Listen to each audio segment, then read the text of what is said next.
Assalamualaikum warahmatullahi wabarakatuh. Perkenalkan, nama saya Taufik Ramadan dengan NIM 2022 1500506. Di sini saya akan menjelaskan tentang demokrasi, kepemimpinan, dan penegakan hukum dalam pandangan Islam. Tugas ini dibuat untuk memenuhi mata kuliah akhlak dan etika. Di sini saya akan menjelaskan tentang demokrasi. Demokrasi merupakan sistem pemerintahan yang dipegang penuh oleh rakyat, dari rakyat untuk rakyat. Dalam sistem demokrasi modern, rakyat memegang kedaulatan tertinggi sehingga memiliki hak penuh untuk memilih pemimpin melalui pemilihan umum, serta menyampaikan pendapat secara bebas sesuai dengan peraturan yang berlaku. Dalam pandangan Islam, konsep demokrasi disebutkan secara langsung baik dari Al-Quran maupun hadis. Namun Islam mengenalnya dengan kata syura atau musyawarah yang memiliki nilai-nilai sejalan dengan demokrasi. Musyawarah merupakan proses pengambilan keputusan dari pihak-pihak tertentu untuk mencapai tujuan yang terbaik. Allah Subhanahu wa Ta'ala berfirman dalam surat Asy-Syura ayat 38 yang artinya, dan bagi orang-orang yang menerima seruan Tuhan dan melaksanakan sholatnya, sedangkan urusan mereka diputuskan dengan musyawarah di antara mereka, dan mereka yang menginfakkan sebagian dari rezeki kami berikan kepada mereka. Berdasarkan ayat tersebut, musyawarah merupakan salah satu ciri orang yang beriman. Oleh karena itu, dalam Islam, setiap keputusan yang menyangkut kepentingan umum hendaknya dilakukan dengan musyawarah agar menghasilkan keputusan yang adil dan yang terbaik dan tidak merugikan pihak lain. Meskipun memiliki kesamaan dengan demokrasi, terdapat perbedaan yang mendasar antara demokrasi modern dan demokrasi dalam pandangan Islam.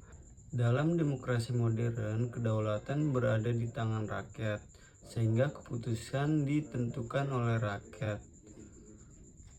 Sementara itu, dalam Islam, kedaulatan tertinggi tetap berada di tangan Allah. Manusia hanya diberi amanah untuk mengelola sesuai dengan petunjuk Al-Quran dan Sunnahnya. Oleh karena itu, disebabkan hasil musyawarah tidak boleh bertentangan dengan ajaran agama Islam.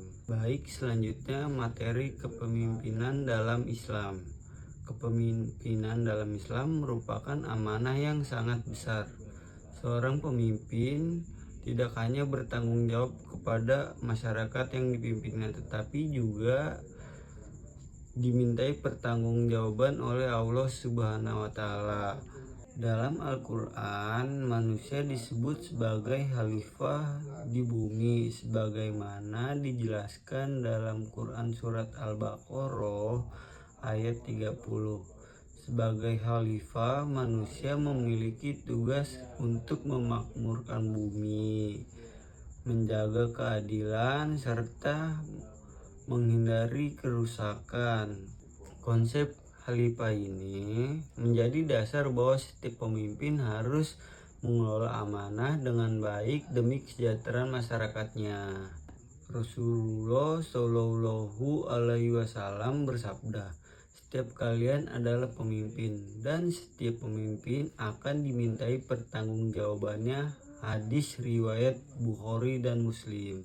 Hadis tersebut menjelaskan bahwa setiap individu memiliki tanggung jawab kepemimpinan sesuai dengan kedudukannya. Seorang kepala negara memimpin rakyatnya, seorang kepala keluarga memimpin keluarganya, dan setiap orang bertanggung jawab terhadap amanah yang diberikan kepadanya.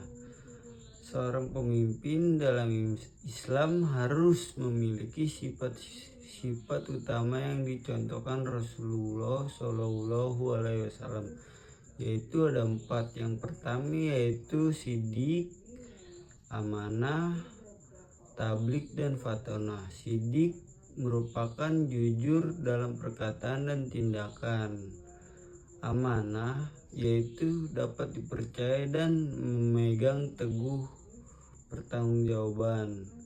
Tablik yaitu mampu menyampaikan kebenaran dan berkomunikasi dengan baik. Fatonah memiliki kecerdasan dan mampu mengambil keputusan yang tepat. Selain memiliki sifat-sifat tersebut, seorang pemimpin juga harus bersikap adil, berani menegakkan kebenaran, mengutamakan kepentingan rakyat, rendah hati, serta terbuka dalam kritik dan saran. Tujuan utama kepemimpinan dalam Islam adalah menciptakan masyarakat yang aman, adil, makmur, dan sejahtera. Pemimpin harus mampu melindungi hak-hak rakyat, memberikan pelayanan terbaik, serta menjaga persatuan dan menghindari penyalahgunaan kekuasaan. Kepemimpinan yang baik akan membawa keberkahan bagi rakyat, serta kepemimpinan yang zalim akan menimbulkan kerusakan dan ketidakadilan.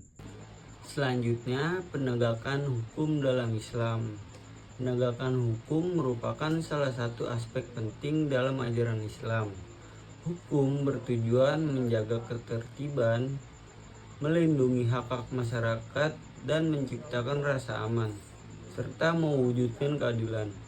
Dalam Islam, hukum harus ditegakkan tanpa memandang status sosial, jabatan, kekayaan, maupun keluarga. Allah Subhanahu wa Ta'ala berfirman dalam Quran surat An-Nisa ayat 58, yang artinya sesungguhnya Allah menyuruh kamu menyampaikan amanat kepada yang berhak menerimanya, dan apabila kamu menetapkan hukum di antara mereka, hendaklah kamu menetapkan dengan adil. Ayat tersebut menegaskan bahwa keadilan merupakan prinsip utama dalam penegakan hukum. Seorang hakim, aparat penegak hukum, maupun pemimpin harus memutuskan perkara secara objektif tanpa kepentingan pribadi. Selain itu, Allah Subhanahu wa Ta'ala juga berfirman dalam Quran surat Al-Maidah ayat 8, agar umat Islam tetap berlaku adil meskipun terhadap orang yang dibenci. Hal ini menunjukkan bahwa keadilan harus ditegakkan dalam segala keadaan tanpa diskriminasi. Rasulullah Shallallahu Alaihi Wasallam juga memberikan keteladanan yang sangat kuat mengenai penegakan hukum.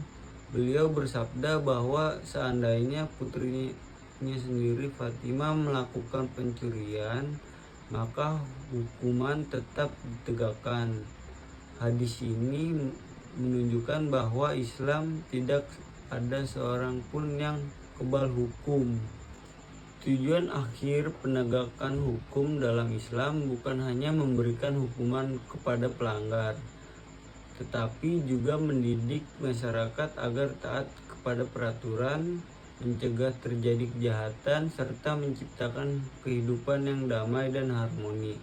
Sekian dari saya, Taufik Ramadan. Mohon maaf atas kekurangannya. Alhamdulillahirrabbilalamin. Assalamualaikum warahmatullahi wabarakatuh.